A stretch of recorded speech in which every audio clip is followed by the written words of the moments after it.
আগামী 15 তারিখ থেকে এই রামকৃষ্ণ মিশন সেবাশ্রমে যে শতবৎস পূর্তির অনুষ্ঠান শুরু হবে, তো আমি NE24-এর মাধ্যমে আমাদের সকল জনসাধারণকে, আপামর জনসাধারণকে আমি আমন্ত্রণ জানাচ্ছি। সবাই আপনারা আসবেন, আনন্দ উপভোগ করবেন এবং এই অনুষ্ঠান উপভোগ করুন। নমস্কার, আমি মঙ্গলা ভট্টাচার্য।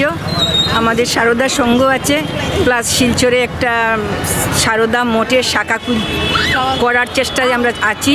গত 23 ডিসেম্বর এখানে মন্দির প্রতিষ্ঠা হয়েছে।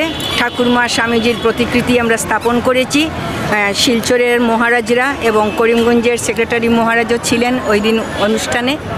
আর আজকে ঠাকুরের 190তম জন্মদিবসে আমরা সকাল থেকে এখানে আনন্দ উপভোগ করছি। মঙ্গলারতি, তারপর উষা কীর্তন, তারপর ঠাকুরের পূজা, চণ্ডীপাঠ, মহারাজজির পাঠ, সব কিছু এত আনন্দবর্ধক। আর জনসাধারণ এত আনন্দ পাচ্ছে এই পূজা মণ্ডপে এসে।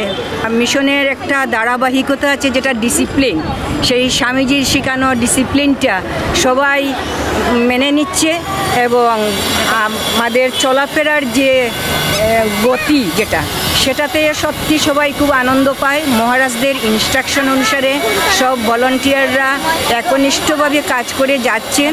ভক্তরাও সবাই সেই মর্যাদা দিচ্ছে এবং প্রসাদের কথা শিলচর মিশনের বলে কোনো লাভ নেই।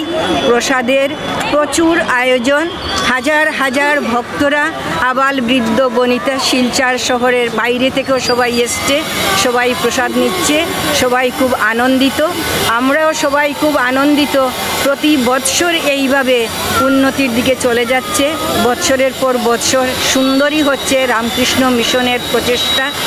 আগামী 15 তারিখ থেকে এই রামকৃষ্ণ মিশন সেবাশ্রমে যে শতবৎস পূর্তির অনুষ্ঠান শুরু হবে, তো আমি NE24-এর মাধ্যমে আমাদের সকল জনসাধারণকে, আপামর জনসাধারণকে আমি আমন্ত্রণ জানাচ্ছি।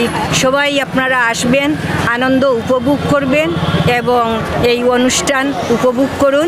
সবাই ভালো থাকুন, সুস্থ থাকুন, আনন্দে থাকুন। জয় স্বামীজি, জয় ঠাকুর শ্রীরামকৃষ্ণ, জয় মা।